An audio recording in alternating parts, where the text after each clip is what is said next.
Top 10 ways coronavirus will change your life forever.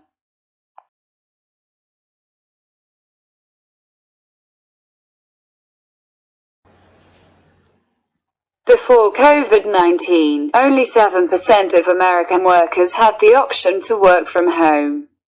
That doesn't mean that 7% were working from home. It just means that 93% of Americans were told that it would never be an option. Today, working from home is a necessity. There are no hard statistics on how many people are working remotely around the world, but the company Cisco has said that, in China, their video conferencing software has been seeing 22 times as much traffic as it did before the outbreak.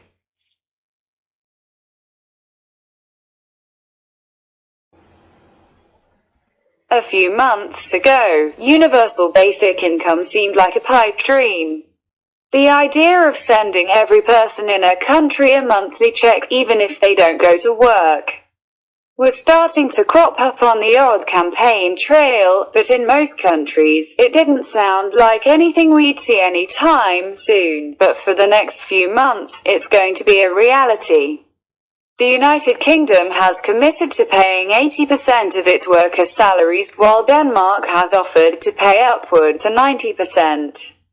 And even the United States is planning on sending a $1,200 check to almost every adult American. It's too early to say what the result is going to be. Finland tried universal basic income in 2017 and 2018 and concluded that it left people happy but jobless, which might be what we find in the rest of the world as well. But one way or another, these debates are going to be a lot less theoretical when the pandemic is over.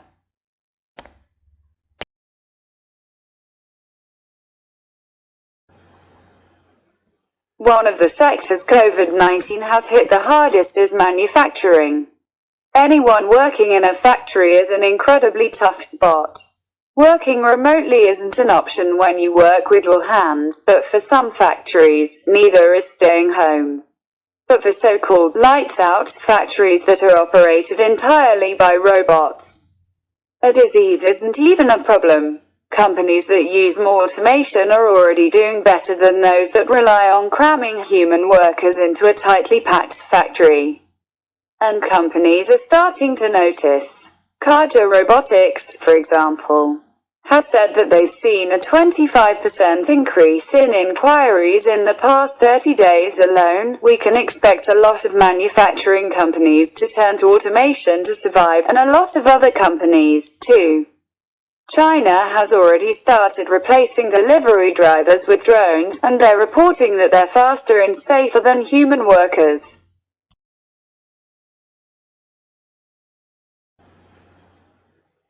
Schools are closing down in about each nation that has seen an episode of COVID-19, and that is driving guardians into educators into an entirely different period of education. For the following scarcely any months, internet learning will be the standard. Regardless of how well informed your instructor is, they will need to figure out how to make training digital. Based on early responses, it's far-fetched that we'll see across-the-board appropriation of online instruction when this is finished. Input from instructors, up until now, has been all around negative.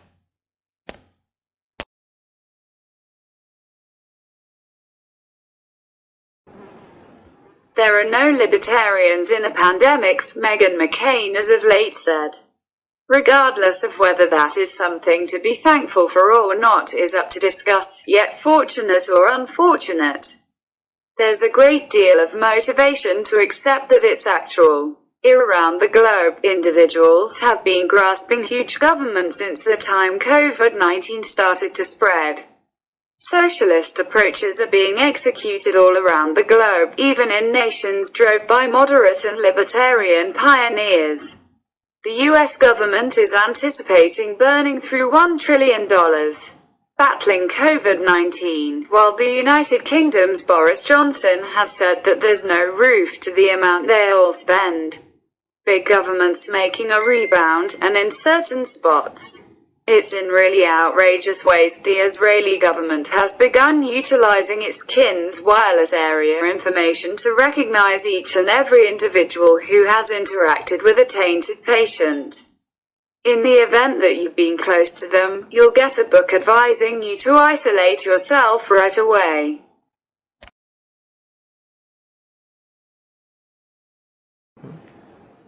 On April 15th, with a pandemic ravaging their country, the people of South Korea are going to have to line up outside of booths and cast their votes in the 2020 election. It's going to be a huge problem, and the country hasn't really had time to react. So far, the solution is awful. They're going to require voters to wear masks and disposable gloves. And they're going to check everyone's temperatures before allowing them to enter.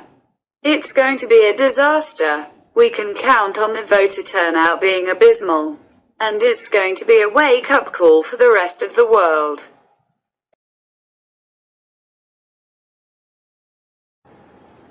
A lot of companies are being hit hard right now, but nobody as hard as bars and restaurants. France, Spain, Italy, Germany and the United Kingdom are just a few countries that have shut down all bars and restaurants, and in countries that haven't mandated it, few people are choosing to go out for drinks.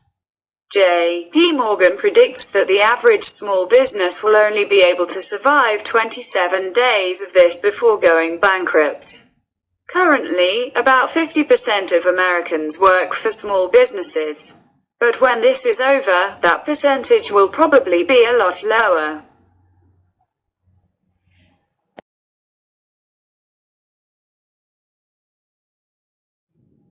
COVID-19 couldn't have come at a worse time for China.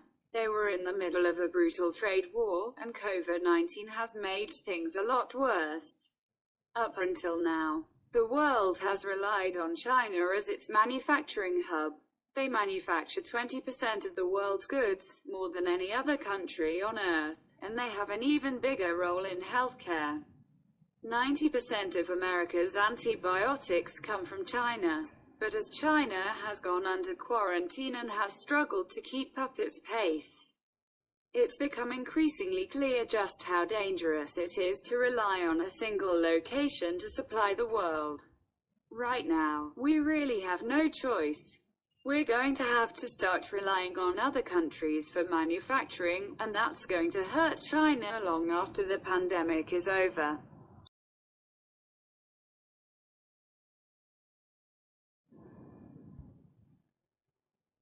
After the Spanish flu of 1918, countries around the world, author Laura Spinney says, embrace the concept of socialized medicine. It was one of the lasting impacts of the last great global pandemic. People started to realize that the health of the poor affected everyone. And the first discussions that would lead to universal healthcare began. 41% of Americans already say that they are more likely to support universal healthcare in the wake of the COVID-19 pandemic.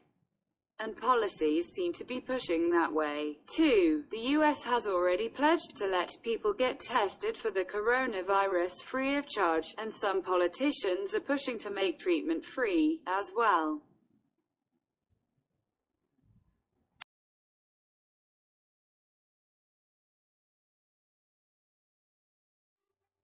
COVID-19 is hitting our health hard, but it's hitting our economy even harder. According to analysts at J.P. Morgan Chase, there is no longer doubt. We now think that the COVID-19 shock will produce a global recession.